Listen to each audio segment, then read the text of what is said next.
My name's Sas Dite. I'm founder of Sas Dite Styling. I'm 26 and from Birmingham. Sas Dite Styling is inspired half by the city that I grew up in, cities that I visit, and half from my childhood that I spent in the countryside. So I've sort of got the charm and the countryside mixed in with the vibrance and ever-changing appeal of the city. I set up Sas Dite Styling at the end of 2008 when I graduated from university. I felt like I had enough experience working with amateurs and doing test shoots to sort of go it alone. I'm looking to set up a team of other stylists and creatives to produce better projects.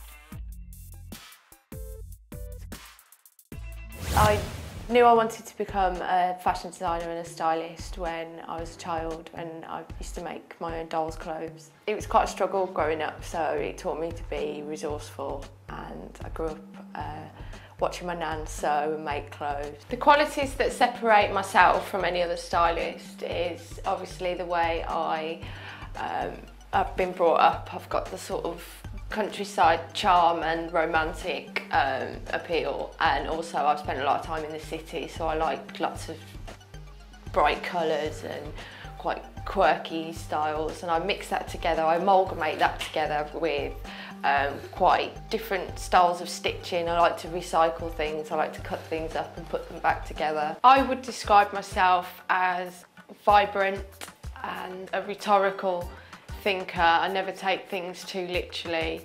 If something's in fashion, I tend to do the opposite. I've got quite a good sense of humour. I take inspiration from pretty much everything that I see. I look at magazines, I try and keep my finger on the pulse with trends and up-and-coming music things. And I try and always do the opposite of what's around. I like to follow my own rules. My main motivation in what I do is to remain independent and be a good role model for my daughter. I want my daughter to learn how to be creative and to reach her goals. One of my big achievements has been setting up my own company and being a sole trader as a stylist. That gives me sort of creative freedom to work on simultaneous projects and to be my own boss. It came about the beginning of this year. I relocated from the city to the countryside, and it's enabled me to set up my brand and to be a big fish in a small pond. There's not many other stylists around where I live or designers, so I've kind of got the upper hand really. It's a big achievement for me because I never expected to be successful in anything.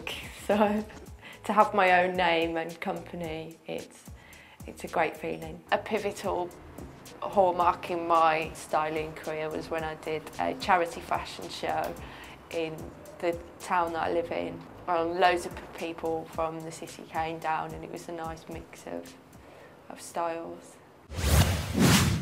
The tips that I would give to a young achiever mainly is to follow your education through to the end and don't give up. You can always go back to it if you fail. To be tenacious, don't give up, don't get lost in the wilderness. Just believe in what you do and to see it through. To keep a goal in mind. Once you've set yourself a goal, it's easier to work towards something. Try not to compare yourself to others too much. Everyone's on their own sort of journey. This is Sas Dite, you're watching Next Gen. Believe and you can achieve.